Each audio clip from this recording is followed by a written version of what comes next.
and microvascular surgeon. I'm happy to say that I'm associated with DFC for last maybe couple of years, and I'm here to tell a few things about microvascular. Sir has already described almost everything, but a couple of points I want to highlight. I'll let you know. So with the vast network of general practitioner and so many advances in the wound treatment solutions, back dressing, almost two-third might be overstatement. Saying that two-third ulcers heal by itself, but it is the fact that very few ulcers come to us for reconstruction.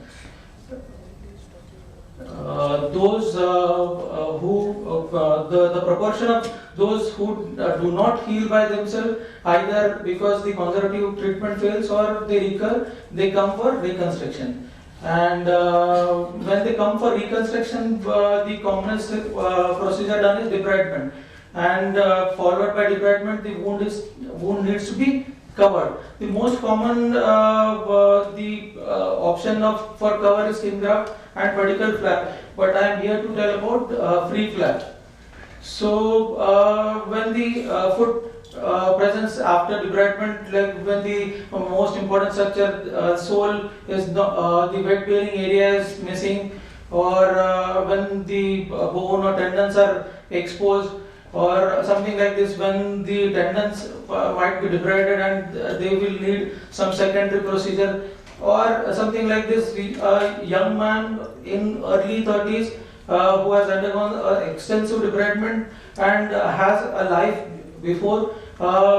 These are the patients who are going to require free flap, because I don't think any of the wounds will be covered by skin graft or local flap, or I can say with lower risk of recurrence without a free flap. So talking about free tissue transfer, we are doing free tissue transfer for traumatic wounds for maybe last 50-60 years. The free tissue is composed of a skin, fascia, or sometimes muscle with its blood supply, and the blood supply is established on the recipient side by the anastomoses.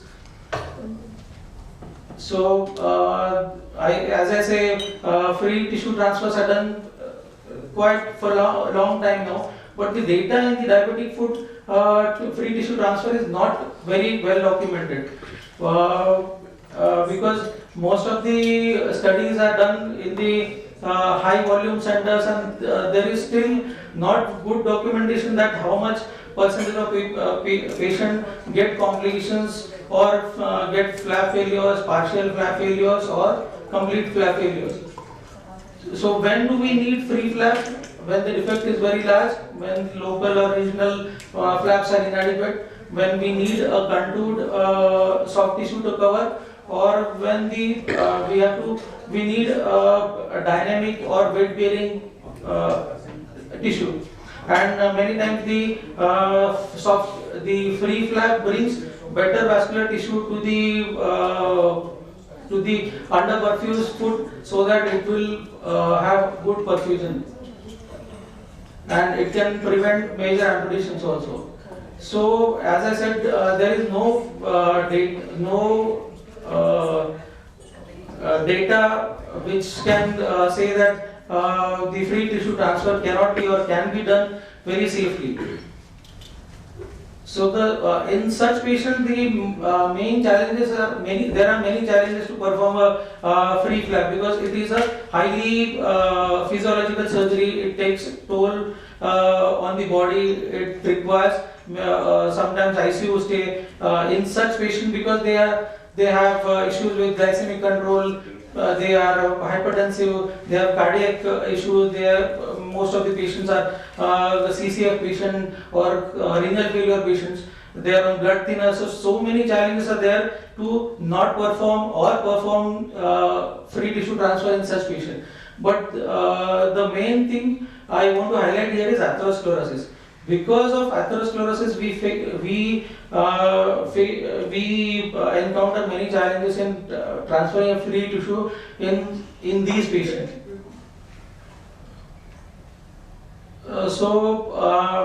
When the pulses are palpable or the arterial Doppler shows good flow, biphasic flow or triphasic flow, we can treat that foot as any other normal foot or traumatic foot where the free tissue transfer can be done without any hesitation. But when the pulses are not palpable, we need to subject these patients for vascular assessment by angiography. Sometimes they need angioplasty, and the angioplasty can improve the blood supply. May it be a single vessel artery, single vessel limb, or sometimes both the arteries can be cleared and a good plantar arch, pedal arch can be restored. If the plantar or pedal arch is re-established very good, then it is an indicator that we are not going to face much problem with the flap survivability or flap issue. So few technical improvements we have to do while when we do free flap in such patients. So we need to choose the recipient vessel very carefully, because we need to see where there is less atheromatous changes or the vessel wall is good. That position we have to choose for anastomosis. The anastomotic technique, fortunately or unfortunately, we don't use couplers, but most of the hands-on anastomosis do better in such patients. And we need to handle these vessels very carefully so that the atheromas are not broken and they are not migrated into the flap. In such cases, we might encounter flap failure. And hypercoagulation, because of hypercoagulation, we very commonly use heparin in these patients.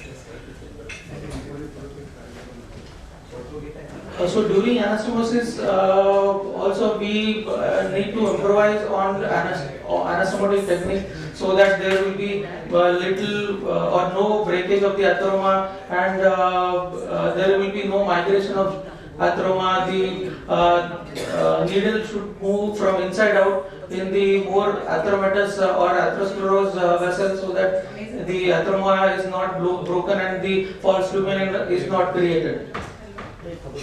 So our protocol, what we follow is when the ulcer is on non-weight bearing area and there is no vital structure exposed, we do reconstruction split skin graft.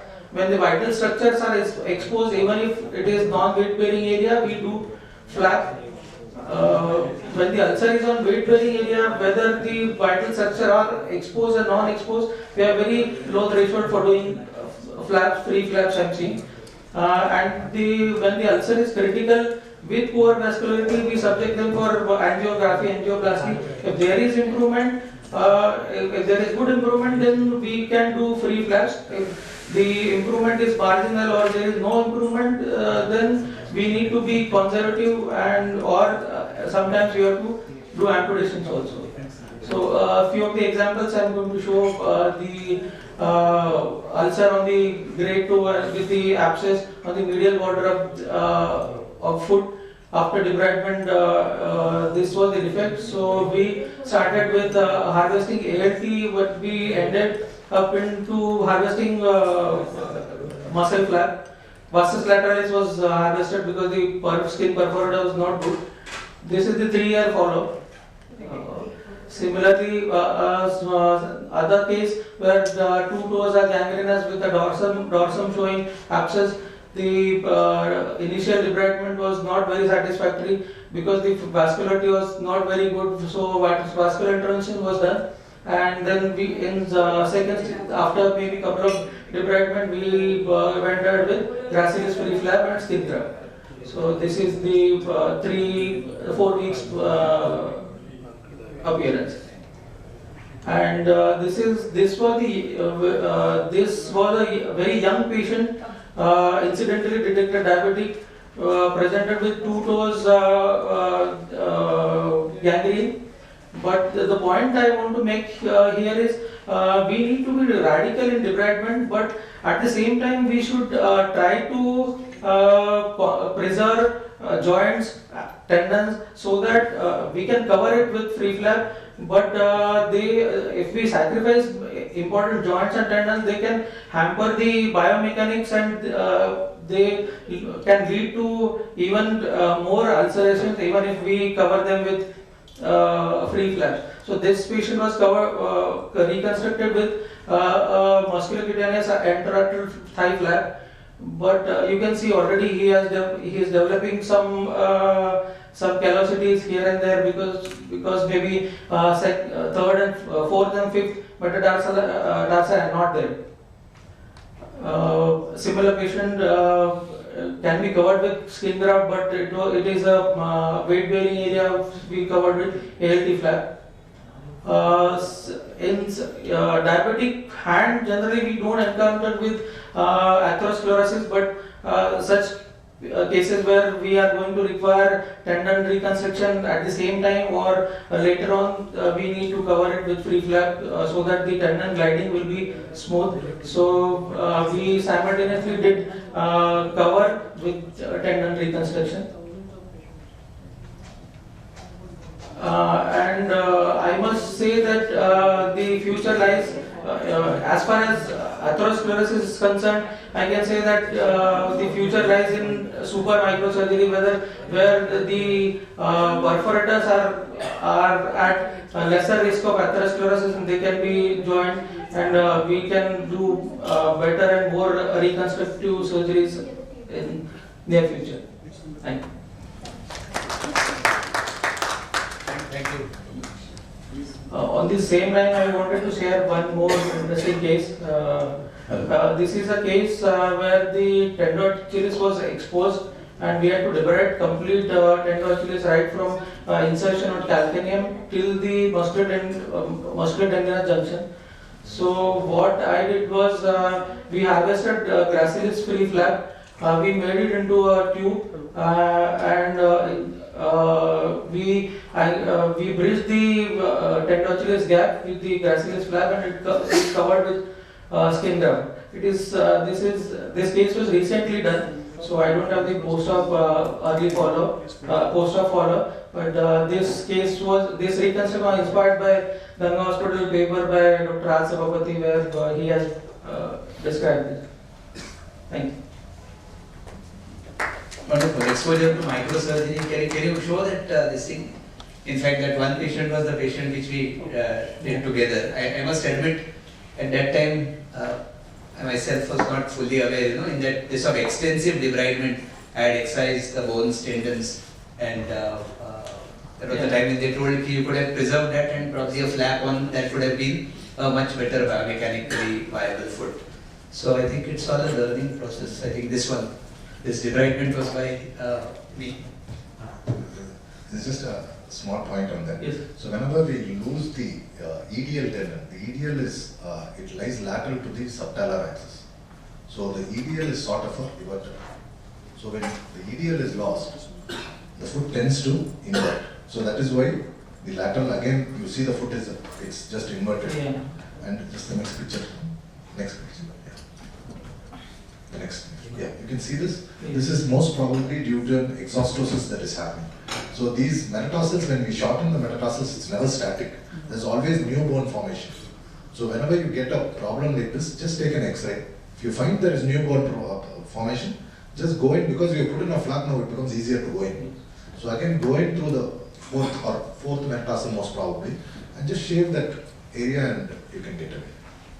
Thanks.